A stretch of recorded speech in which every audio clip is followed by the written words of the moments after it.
everybody. This next segment's been sponsored by our friends over at Courtney's Restaurant and Catering. You guys can stop in and see Tom Courtney and the rest of his crew at 4066B North Mount Gillett Road, or give them a call for all your catering needs at 615-754-7548.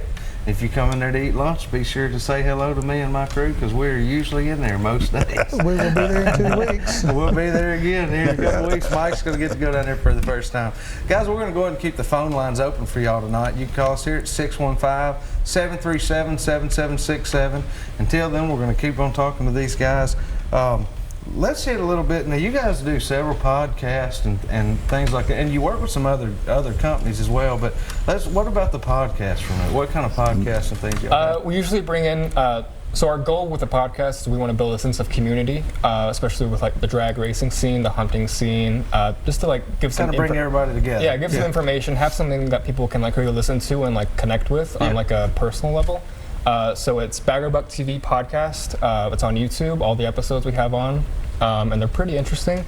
And then we also will do videos of us at like Music City Raceway, like at the track, like hunting stuff, and like the hydrographic stuff too. So we have our toes in a lot of different pools, basically. Yeah. And we just had, I don't know if you remember Young Guns. You know, they used to be. Yes, you remember them? I sure do. Yeah, so we had Mark on the podcast, and I'm going to have you and Mike if you want to come out and be on the podcast. Yeah, sure, I'd love with to us. anytime. And the other thing too is if you're in Nashville area, so our main goal is with this is to get more people interested in a lot of things that are going on. A lot of people realize there's a lot of cool things happening in Nashville, but we got the racing scene, we've got the hunting scene, and I really appreciate the show. I mean, what you're doing for the community of hunting is amazing. I mean, you know, we appreciate that. The goal is to keep everybody together. Just keep the community together. Brad and I kind of talked about it. One of the things we'd like to do is get more youth involved in the outdoors. That's true. And we said, you know, if they don't have to pull a trigger or set a hook, go hike, go bird watch. Well, he hit on it a while ago. Something. Just get out there. Get outdoors. That's why I loved your tip while ago. Yeah. And that's the biggest thing, and that's the reason why we're doing this. And now listen, if you've got a cool product, or listen, I've been there, trust me, I know. If you got something that you think's interesting for our hunting industry, I mean, we want to see it. One of the best things in the world is something new and innovating. And I promise you, it's not coming from the big guys, because they're watching us little guys. That's right. I mean, and that's what we find it. We find it in the fields, right? And I get excited about it because I love hunting, man. Ever since I was a little kid. Well, you know. Oh yeah, you know. My whole life. I mean, he's done it his whole life. Yeah, and so that's what we want to see. We want to see the community here in Nashville, and I get people all the time that contact me and say, "Hey, I've got this product," and you know, and I'll talk to you. Hey, listen, I'll help you. You know, because I'm going to tell you something. You know, if it's something that can help somebody, it needs to be made. And so I can give you some avenues to be able to do that. And you've been right there. I mean, like you said, you started in your garage. So you see eye to eye there. I mean, you understand exactly what it's like to try to get something new out there and get it in people's hands. And sometimes people think it has to be some great creation or something. Sometimes it's the most simple thing. It could be the simplest thing. Yeah. It could. In fact, I'm going to bring up what you said a while ago, if you don't mind. Because I got this right here from Tennessee Wildlife Research. Yeah. You mind if I say that, do you? No, I haven't got my patent yet. No, I'm just kidding. But I mean, you know, I said, man, that's the best tip of the week ever, man. Put that on the back of your what? On your I put them on my slate call. So I got one of those for my phone, and it wouldn't work because I had an adapter on my phone, and I was kind of bummed because I had this thing from 3rd Regiment didn't work, and I thought, you know what? That'll go on the back of my slate call really well and help me hold my slate call better. It works like a charm. So and I'm sitting there just thinking, the littlest man, things, you know, like that. So that's super cool. We're working on our patent right now. We'll get it up here in a few weeks. So, I'm sorry, I didn't. I'll be right over there on the desk, right? We'll get that going. Guys, we have a caller here on one. Tyler, how are you doing tonight?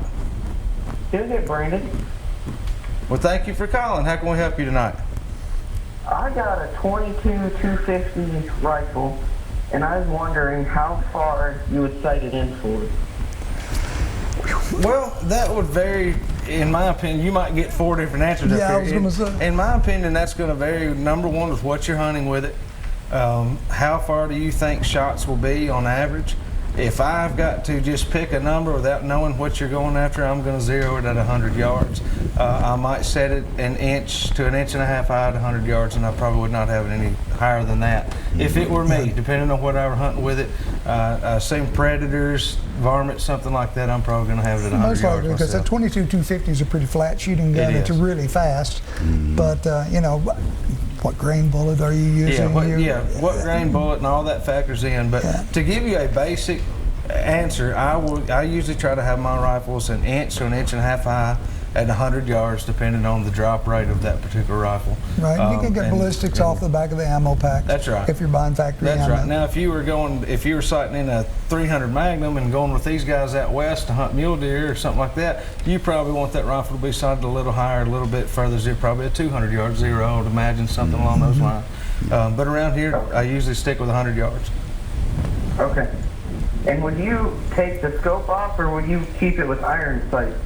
I'm a scope guy. I'm a scope I guy, would yeah. keep the scope on there. If you just absolutely want to make sure you have iron sights as well, you can always use an over-under style scope mount where you could use both. But if you'll get the right optics, just make sure you get something that'll draw down to like a 2.5 power and go up to say a 10 or 12, and that'll cover your spectrum pretty well on that. But just get something that comes down low enough in power that you can make a close range shot as well. Okay. Thanks for the information, Yeah, sir. not a problem. Thank you for calling. Bye. Have a great night.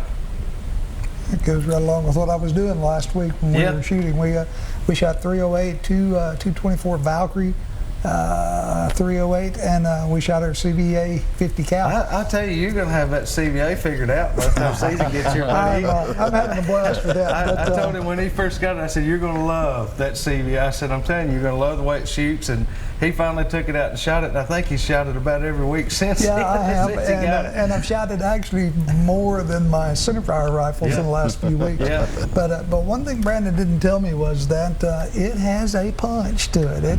Yeah, when I run 100 grains of Blackhorn 209, is what I shoot. Same thing I'm shooting. With mine, and extremely accurate, extremely clean, but it's not the gun you want to hand your 10-year-old No.